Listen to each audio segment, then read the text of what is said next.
नमस्कार, आप देख रहे हैं बिग न्यूज बिग शो। मैं हूं आपके साथ Mukesh Rajput. Big news big show में आज हम बात करेंगे तमाम बड़ी खबरों की जो आपके और हमारे जीवन पर असर डालती हैं। हम इन खबरों का विश्लेषण भी करेंगे। हम आपको आज बताएंगे कि अपराधियों की जाति और धर्म पूछने पर हाईकोर्ट ने संज्ञान क्यों लिया और क्यों हाईकोर्ट को कहना पड़ा कि किसी भी अपराधी से उसकी जात या उसका धर्म मत पूछिए। साथ ही साथ हम दिखाएंगे कि खौफजदा इजराइल में हिंदुस्तानी दूत हिंदुस्तानियों की जान बचाने के लिए कैसे पहुंचे। लेकिन सबसे पहले हम बात करेंगे हरियाणा की। हरियाणा में जब भी चुनाव आने वाले होते हैं तो हर एक राजनीतिक पार्टी को जींद बहुत प्यारा लगने लगता है, लेकिन जैसे जैसे चुनाव नज़दीक आ रहे हैं ये जींद ज़िला राजनीतिक पार्टियों के लिए जी का जंजाल बनते जा रहा है। पूर्व मुख्यमंत्री भूपेंद्र सिंह हुड्डा ने वोटर्स को लुभाने के लिए कहा है कि जींद से उनका खून का रिश्ता है। उनके बयान को लेकर क्या क्या राजनीतिक गतिविधियां हुई हैं और कैसे जींद को लेकर पूरी राजनीति गर्मा गई है, ये दिखा रही है बिग न्यूज बिग शो की ये पहली बिग रिपोर्ट।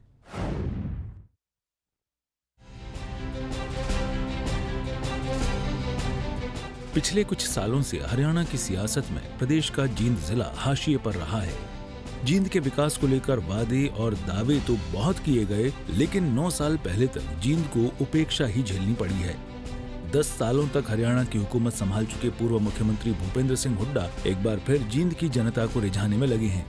वो जींद के साथ खूनी रिश्ते की दुहाई दे रहे हैं और जींद से समर्थन मांग रहे हैं। जींद में हुड्डा की रैली के दौरान भी कुछ ऐसा ही हुआ। जी, ये जींद को मैं हरियाणा का दिल मानता हूँ और जब हरियाणा का दिल धड़कता है तो सारे हरियाणा में ऊर्जा मिलती है। आज जो जोश है वो एक संकेत है साफ कि 2024 में आने वाली सरकार कांग्रेस पार्टी की सरकार होगी। ये लोगों को मन बना चुके 36 बरादरी। भूपेंद्र सिंह हुड्डा ने बताया कि जींद में उनका ननिहाल है, उनका खून का रिश्ता है। तो सूबे के उप मुख्यमंत्री दुष्यंत चौटाला ने भूपेंद्र सिंह हुड्डा को उनके राज की याद दिला दी। दुष्यंत चौटाला ने तंज करते हुए पूछा कि जब जींद से उनको इतना ही प्यार है तो उनके राज में जींद के साथ पाकिस्तान जैसा व्यवहार क्यों किया गया। हुड्डा के बयान पर सियासत इतना गर्म हो गई है कि दुष्यंत चौटाला ने उनके खिलाफ मोर्चा खोल दिया है। दुष्यंत चौटाला का आरोप है कि हुड्डा के राज में सिर्फ रोहतक का विकास किया गया और जैसे ही रोहतक बॉर्डर क्रॉस होता था वैसे ही जींद में विकास का काम रोक दिया जाता था। कुल मिलाकर दुष्यंत चौटाला का कहना है कि हुड्डा साहब ने जींद के साथ सौतेला व्यवहार किया। जनता आज कांग्रेस से विश्वास पूरी तरह हटा चुकी है और मैं ये मानता हूँ मुंगेरी लाल के हसीन सपने लेने का अधिकार तो सबके पास है। तो पहले पाकिस्तान जैसा व्यवहार क्यों किया जब रोहतक का बॉर्डर क्रॉस होते ही जींद में विकास कार्य रुक जाता। दुष्यंत चौटाला ने यह भी कहा कि बीजेपी जेजेपी गठबंधन में ही जींद का विकास हुआ है, चाहे वो मेडिकल कॉलेज बनना हो या फिर एक्सप्रेसवे से जुड़ने की बात। आज तो जींद को गति मिली है, मेडिकल कॉलेज हमारा बनकर लगभग कंप्लीशन पर है, इंडस्ट्रियल टाउनशिप आने लगी, एक्सप्रेसवेज आ गई। मैं मानता हूँ जींद का विकास इस सरकार में लिखा था और हमने करके दिखा। पूर्व की हुड्डा सरकार के दौरान कांग्रेस में ही रहे जींद के कद्दावर नेता चौधरी बीरेंद्र सिंह ने कई बार उनके खिलाफ मोर्चा खोला था। उस वक्त चौधरी बीरेंद्र सिंह कांग्रेस में ही थे और रह रहकर भूपेंद्र सिंह हुड्डा पर जींद के साथ भेदभाव का आरोप लगाते रहते थे। बीरेंद्र सिंह आज भी कहते हैं कि हुड्डा के 10 साल के कार्यकाल में पूरी तरह से जींद की उपेक्षा की गई। बहरहाल जींद के विकास को लेकर सबके अपने दावे हैं और सबकी दलीलें हैं, लेकिन अगर आंकड़ों की बात करें तो पिछले कई सालों में जींद ने कांग्रेस का साथ नहीं दिया। साल 2009 के विधानसभा चुनाव में बेशक कांग्रेस को सत्ता मिली हो, लेकिन जींद जिले की सभी 5 सीटें कांग्रेस हार गई। 2014 की बात करें तो इस चुनाव में भी कांग्रेस को जींद जिले की सभी 5 सीटें गंवानी पड़ी। वहीं 2019 के विधानसभा चुनाव में कांग्रेस को सिर्फ 2 सीटों पर ही जीत मिल पाई। पिछले 3 चुनावों के आंकड़े रह रहकर कांग्रेस और भूपेंद्र सिंह हुड्डा को डराते रहते हैं और जींद को लुभाने के लिए हर मुमकिन कोशिश की जा रही है। लेकिन ये देखना होगा कि क्या इस बार कांग्रेस जींद का तिलिस्म तोड़ने में कामयाब होती है। क्या हुड्डा साहब का दांव इस बार चलता है या फिर जींद की जनता अपनी रिवायत पर कायम रहेगी। जींद से परमजीत पवार, सूर्या समाचार।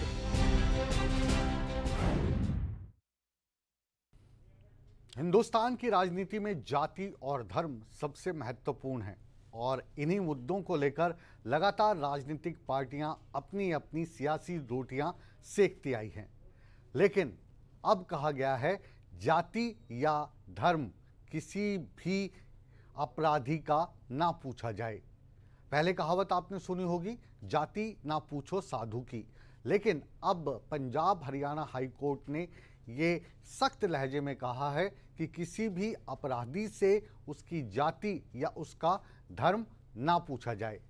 और ये जो आदेश हैं, ये जो संज्ञान है, उस वक्त आया है जब देश में हर तरफ जातिगत जनगणना को लेकर राजनीति गर्म है।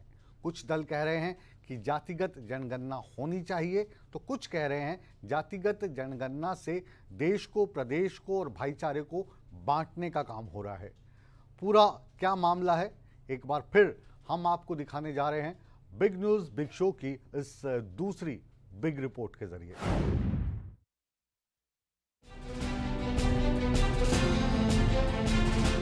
जातिगत जनगणना होनी चाहिए पूरे देश में भी और हरियाणा में भी। समाज की एकता अखंडता को जितना बड़ा धक्का पहुंचाने के लिए मुहिम चल रही है, तुच्छ राजनीतिक कारणों से, ये मैं समझता हूँ कि इस देश के लिए भी, प्रदेशों के लिए भी अच्छा नहीं है। जाति धर्म का आडंबर तोड़ने की लाख कोशिशें कर लें, लेकिन सियासत है कि जाति धर्म की दीवारों को टूटने नहीं देती है। सियासी गलियारों में संसद से लेकर सड़क तक जाति धर्म का शोर सुनाई देता है और चुनाव में तो जाति धर्म पर आधारित दांव भी खूब चले जाते हैं। देश में इन दिनों जाति आधारित जनगणना की मांग जोरों पर उठ रही है। संसद में जाति को लेकर शोर मच चुका है। मैंने ये सवाल पूछा कि ये जो 70 सेक्रेटरी हैं, 90 सेक्रेटरी हैं, ये जो हिंदुस्तान की सरकार को चलाते हैं, जो बजट को चलाते हैं, इनमें से ओबीसी कितने हैं? नरेंद्र मोदी जी प्रधानमंत्री हैं, ओबीसी के लिए काम करते हैं। मैंने ये सवाल पूछा, मैं आपको जवाब देना चाहता हूं। हिंदुस्तान के सेक्रेटरीज 90 में से सिर्फ 3 ओबीसी से हैं। और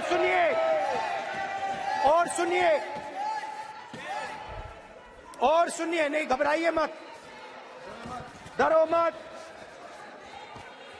और सुनिए, ये जो सेक्रेटरीज हैं जो ओबीसी कम्युनिटी से हैं, ये हिंदुस्तान के सिर्फ 5% बजट को कंट्रोल करते हैं।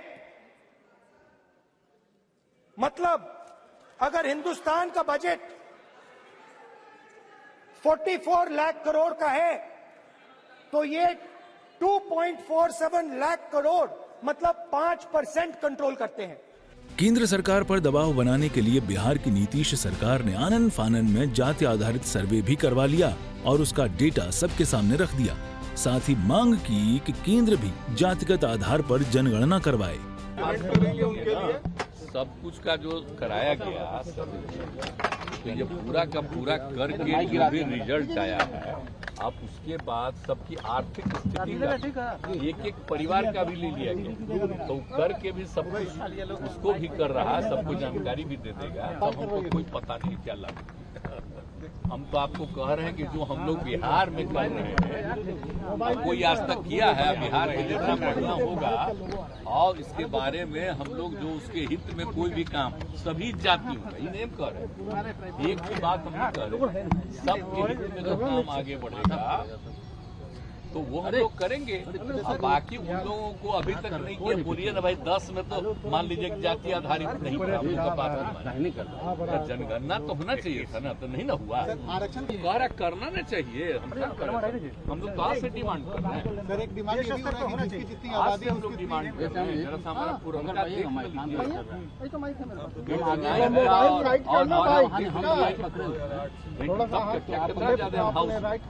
जब हम मंत्री थे तब भी कितना बोले थे कि होना चाहिए।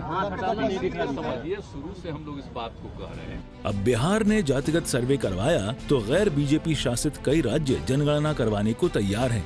और दबाव बीजेपी शासित राज्यों पर है। बिहार के बाद हरियाणा में जातिगत जनगणना की मांग उठने लगी है और ये मांग की है नेता विपक्ष भूपेंद्र सिंह हुड्डा ने। जातिगत जनगणना होनी चाहिए पूरे देश में भी और हरियाणा में भी, ताकि जिस समाज का जो हक है उसको मिलना चाहिए। उनसे पूछो क्यों करना नहीं चाहते, वो सबका हक देना नहीं चाहते।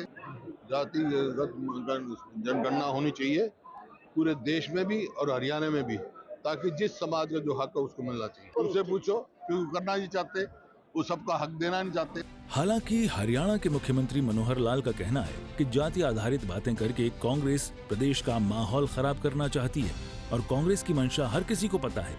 मनोहर लाल ने यह भी कहा कि हरियाणा में ऐसा सर्वे करवाने की जरूरत नहीं है क्योंकि सारा डेटा परिवार पहचान पत्र पर उपलब्ध है। समाज की एकता अखंडता को जितना बड़ा धक्का पहुंचाने की इनकी मुहिम चल रही है, तुच्छ राजनीतिक कारणों से, ये मैं समझता हूँ कि देश के लिए भी प्रदेशों के लिए भी अच्छा नहीं है। हमारे यहाँ कोई भी इस प्रकार की डिमांड ना पहले हुई है ना अब हो रही है, और उसका कारण भी है। कारण ये है कि हमने समाज में जो तकलीफ वाला वर्ग होता है, जो डाउन ट्रोडन है किसी भी कारण से, जो नीडी है, उन सब की आवश्यकता पूर्ति, उनका ध्यान रखना, उनके हित का ध्यान रखना, ये हम पहले से करते हैं। आखिर हमारा फैमिली आईडी, परिवार पहचान पत्र, इसी काम करने के लिए तो बनाया हमने। अगर हम बीपीएल की संख्या गिने तो पहले तो सिर्फ 1,20,000 रुपया वार्षिक आय जिसकी होती थी उसी के नीचे बीपीएल होता था, और हमारे राशन कार्ड भी 23-24 लाख ही थे। लेकिन हमने पीपीपी बना करके उस स्लैब को बढ़ाया, 1,80,000 किया। राशन कार्ड की संख्या जहाँ तक है वो 30 लाख से ऊपर 34 लाख हो गई है। हमारा ये जो आयुष्मान कार्ड का आंकड़ा है ये भी 1,80 तक 29 लाख ये हो गया था, 29.5 लाख, 8 लाख अगला हमने 3 लाख तक का ये कर दिया, 37 लाख परिवार हो गए, कुल 70 लाख परिवार हैं। 55% लोगों को हमने इस प्रकार की राहत देने का प्रावधान किया है। जिनको जो नहीं मांगते थे उनको भी हम दे रहे हैं। यानी 12.5 लाख राशन कार्ड तो हमने उनके घर बैठे बनाए हैं। 1 लाख से ऊपर हमने ओल्ड एज पेंशन जिन्होंने हमसे आके मांगी नहीं, उनको वेरीफाई करके उनके घर जा करके दे रहे हैं। तो ये जो सारा कुछ सुविधाएं हम देते हैं, इसमें हमारे यहाँ कोई परिवार ऐसा नहीं है कि जिसकी कोई आवश्यकता पूर्ति नहीं होती हो। और हम तो अगर मान लो ये नौकरियों का जो किया है ट्रांसपेरेंट तरीका, सबसे ज़्यादा उन गरीब परिवारों के लोग लगे हैं। 1,10,000 जो नौकरियां अभी तक दी हैं, जिनके बच्चों को कोई पूछता नहीं था, कितने ही वो टैलेंटेड हो जाते थे, आज नौकरी मिलने के बाद उन परिवारों के अंदर जब समाचार पहुंचता है तो वो समाचार जब पहुंचता तो उनको हैरानी होती कि अच्छा हमें नौकरी लग गई। सियासत से तो जाति जाने का नाम नहीं लेती, लेकिन पंजाब हरियाणा हाईकोर्ट ने जाति धर्म को लेकर गजब का आदेश दिया है। हरियाणा में अब एफआईआर में जाति धर्म का जिक्र नहीं होगा। विशेष मामलों में जिक्र करने पर कारण बताना होगा। हरियाणा डीजीपी ने हाईकोर्ट में पेश किया हलफनामा। कुछ मामलों को छोड़कर बाकी मामलों में नहीं करेंगे जाति धर्म का जिक्र। धार्मिक मामलों में धारा 295 के तहत जाति धर्म का जिक्र जरूरी। आपको बता दें कि पंजाब हरियाणा हाईकोर्ट ने आदेश दिया था कि अपराधियों की जाति धर्म न पूछी जाए, यानी एफआईआर लिखते समय उनकी जाति और धर्म का जिक्र न हो। हाईकोर्ट ने हरियाणा के डीजीपी से इस प्रथा को रोकने के लिए उठाए गए कदमों की जानकारी भी मांगी थी। बहरहाल अब हरियाणा में कुछ विशेष मामलों को छोड़ दें तो जाति धर्म नहीं लिखा जाएगा, लेकिन देखना यह होगा कि राजनीति में जाति धर्म की रवायत कब खत्म होती है। क्या ऐसा दिन भी आएगा जब राजनेता जाति धर्म से ऊपर उठकर सोचेंगे? ब्यूरो रिपोर्ट, सूर्या समाचार।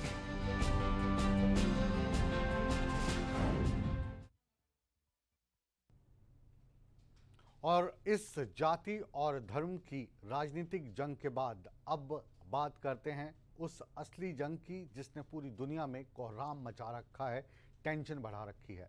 जहां बिल्कुल हम बात कर रहे हैं इजराइल के युद्ध की। इजराइल और हमास के बीच जो ज़बरदस्त जंग छिड़ी है, वहां पर सैकड़ों भारतीय भी फंसे हुए हैं। इन भारतीयों की जान बचाने के लिए किस तरीके से भारतीय दूत वहां पर पहुंचे और भारतीयों को सलामत हिंदुस्तान ले आए।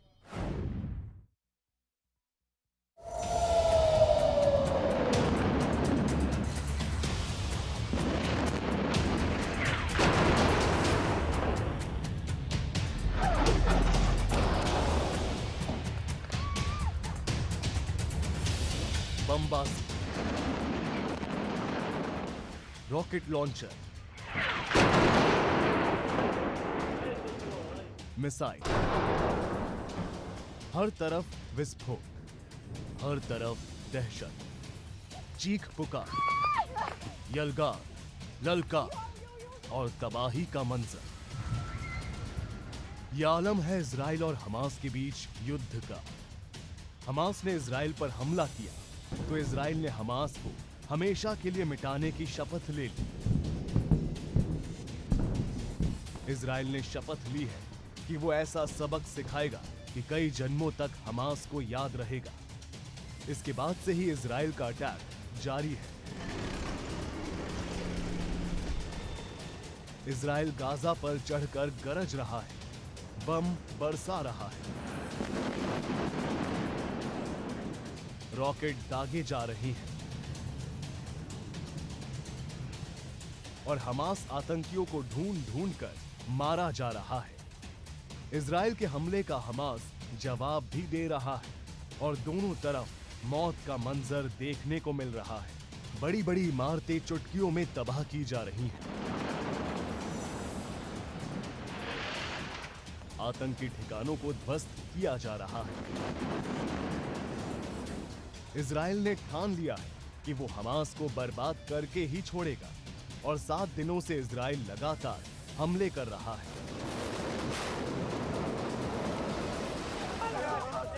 इजराइल का कहना है कि इस बार हमास को पूरी तरह जड़ से खत्म कर देंगे।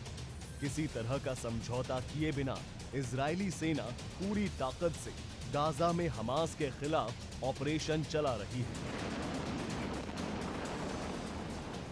रक्षा मंत्री योव गैलेंट के इस बयान के बाद इजराइल ने गाजा पर हमले के लिए 1 लाख सैनिक भेजे हैं।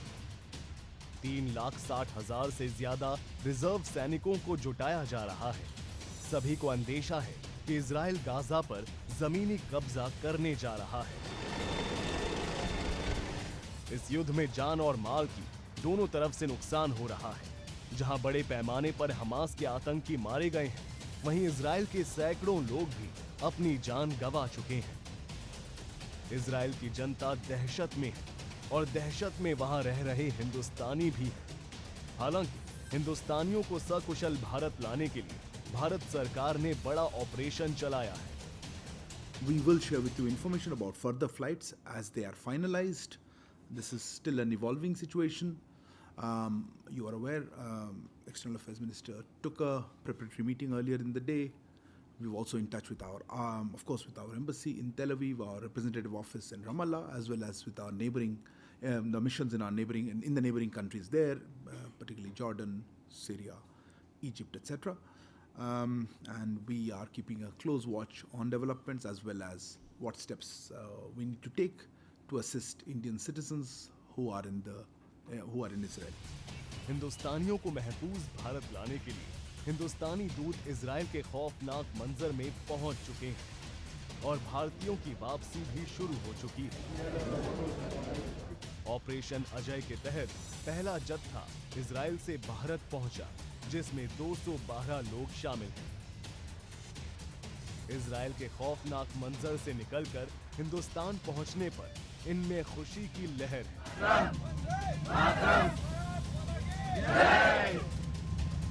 हमको पूरा कोऑर्डिनेट किया गया था और हमारा फ्लाइट अरेंजमेंट कैसे क्या करना है, पूरा स्केड्यूल हमको बताया गया था। उसके हिसाब से हमको गाइड करके लेके आए। माहौल तो जब वॉर होता है किसी भी कंट्री में, माहौल तो ऑफकोर्स सेम ही रहता है हर जगह पे।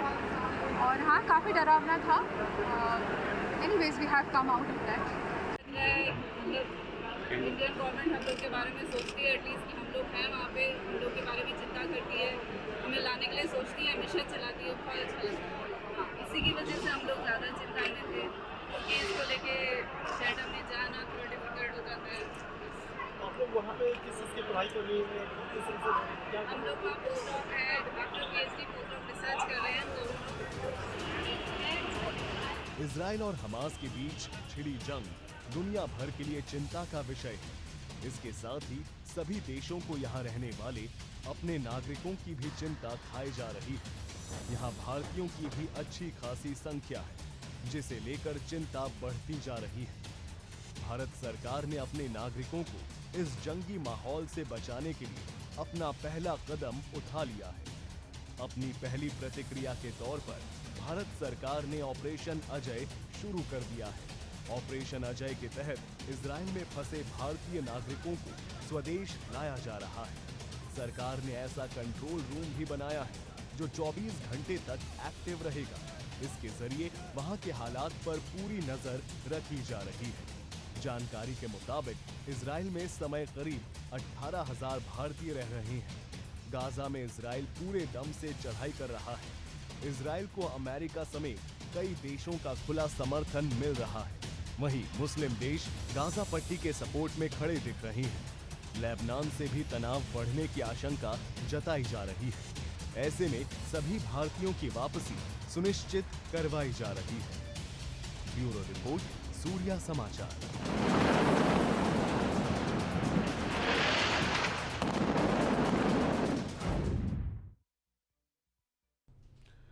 जन प्रतिनिधियों को अधिकार मिलने चाहिए। सरकार हमेशा से ही इस बात को लेकर लगातार नए नए फैसले लेती आई है। अब हरियाणा सरकार ने एक और फैसला लिया है।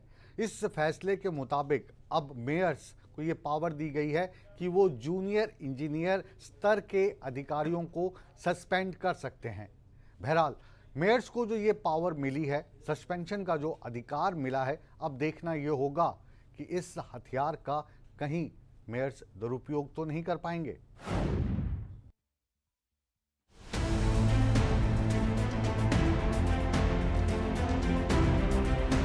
मुख्यमंत्री मनोहर लाल ने हरियाणा निवास में राज्य की नगर निगमों के मेयरों और सीनियर डिप्टी मेयरों की बैठक की अध्यक्षता की, जिसमें मुख्यमंत्री ने एक और ऐतिहासिक फैसला लेते हुए नगर निगमों के चेयरमैन को जेईई के साथ ग्रुप सी और डी के कर्मचारियों को सस्पेंड करने के लिए अधिकृत कर दिया है।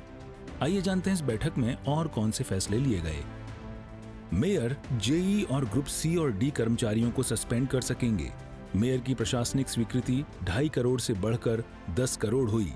शहरों के लिए महत्वपूर्ण निर्णय और क्रियान्वयन में मेयर पार्षद की बड़ी भूमिका होगी। आपको बता दें कि मुख्यमंत्री ने कहा कि मेयर एक बड़े क्षेत्र का चुना हुआ प्रतिनिधि होता है। हमारी सरकार ने पिछले 9 वर्षों में पंचायती राज संस्थानों के लिए भी सत्ता का विकेंद्रीकरण कर कई प्रकार के अधिकार दिए हैं। मुख्यमंत्री ने कैबिनेट बैठक में कहा कि वे लोगों को इस बारे में जागरूक करें, जिससे मॉडल टाउन जैसी पुरानी कॉलोनियों में चल रही शॉपिंग मॉल जैसी गतिविधियों को कानूनी रूप में नियमित करवाया जा सके। मुख्यमंत्री ने कहा कि केंद्रीय वित्त आयोग द्वारा राज्य वित्त आयोग की तरफ से नगर निगमों को तीसरी तिमाही का लगभग 600 से 700 करोड़ रुपए आवंटित किया जाना है। मेयर अपने क्षेत्र में विकास कार्यों का अनुमान तैयार करें और शीघ्र ही इसे सरकार को भिजवाएं। उन्होंने कहा कि विकास कार्यों में गुणवत्ता के साथ कोई समझौता नहीं होना चाहिए। 404 कॉलोनियां नियमित की गईं, जिनमें से 151 कॉलोनियां नगर निगमों के अंतर्गत आती हैं। नगर निगमों का दायरा बढ़ने से कई गांव नगर निगम में शामिल हुए। गांवों में लाल डोरे के दायरे से बाहर बनाई गई कई कॉलोनियां, जिसमें कृषि भूमि भी शामिल है। वहीं किसानों का हित देखते हुए नगर निगमों ने लगभग 4 करोड़ रुपए का संपत्ति कर लगाया था, जिसे अब लौटाना होगा, क्योंकि कृषि भूमि पर किसी प्रकार का संपत्ति कर नहीं लगाया जा सकता है। साथ ही मनोहर सरकार ने कहा कि इन कॉलोनियों का सर्वे भी करवाया जाएगा, जिससे वहां की संपत्तियों का भी क्रय और विक्रय हो सके। शहरों में प्रॉपर्टी आईडी बनाना एक जटिल प्रक्रिया थी, लेकिन मनोहर सरकार ने कुशलता से उसे पूरा कर लिया है, जिसके लिए एक एसओपी भी तैयार की जा रही है। बहरहाल लगातार एक के बाद एक कैबिनेट की बैठक और जनहित में लिए जा रहे फैसलों को देखकर जरूर कहा जा सकता है कि प्रदेशवासियों को इन फैसलों से राहत जरूर मिलेगी। सूर्या समाचार के लिए चंडीगढ़ से रवि चंदेल की report. Big news big show के आखिर में अब बात करेंगे एक दुखद भीषण सड़क हादसे की। सोनीपत के केएमपी राजमार्ग पर एक ट्रक ने आज एक पिकअप को टक्कर मार दी। इस पिकअप में 5 मजदूरों की मौत हो गई।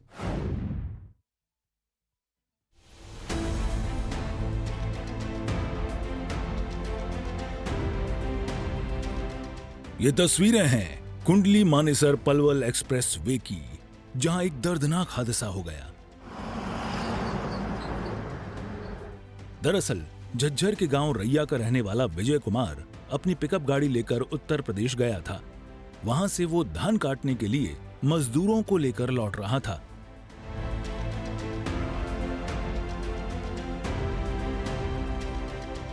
यूपी के जिला लखीमपुर और हरदोई से 26 मजदूर पिकअप में सवार होकर चले थे।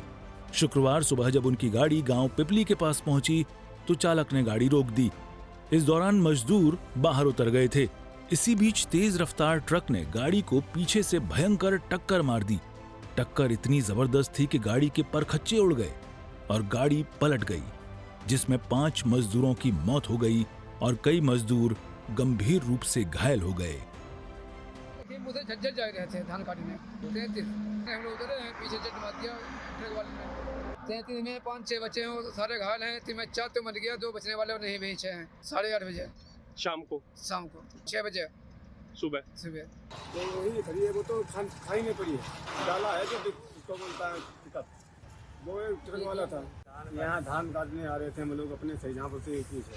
अच्छा जी। हाँ, रास्ते में ये ऐसा हो गया। अरे वो हमारा जो मालिक जो हमको ले जा रहा था, जिसके पास हम जा रहे थे, हाँ। ना तो उसका नंबर है, वो वही है डाला जिसका वहाँ। अच्छा जी। वही है, वो तो साथ में नहीं, उसका नाम भी नहीं पता, नहीं तो नाम पता नहीं। बंदे करते थे पीछे। अच्छा जी। और पीछे ने टक्कर मार दिया।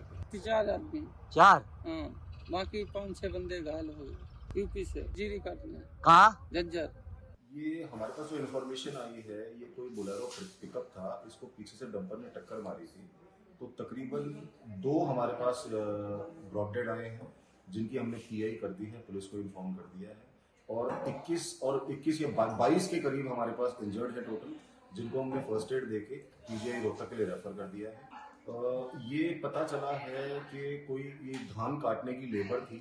ये हरदोई और लखीमपुर डिस्ट्रिक्ट जो यूपी में है, वहाँ से ये कुछ सोनीपत और कुछ झज्जर के लिए आए थे।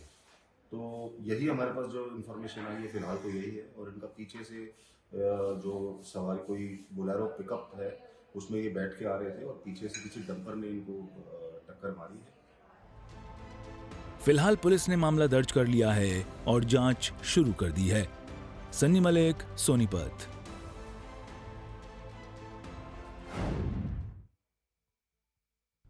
बिग न्यूज बिग शो को अब यहीं पर विराम देने का समय आ गया है, लेकिन आप कहीं मत जाइए, बने रहिए हमारे साथ, क्योंकि बिग न्यूज बिग शो के बाद भी सूर्य समाचार पर खबरों का सिलसिला हमेशा की तरह बदस्तूर जारी है।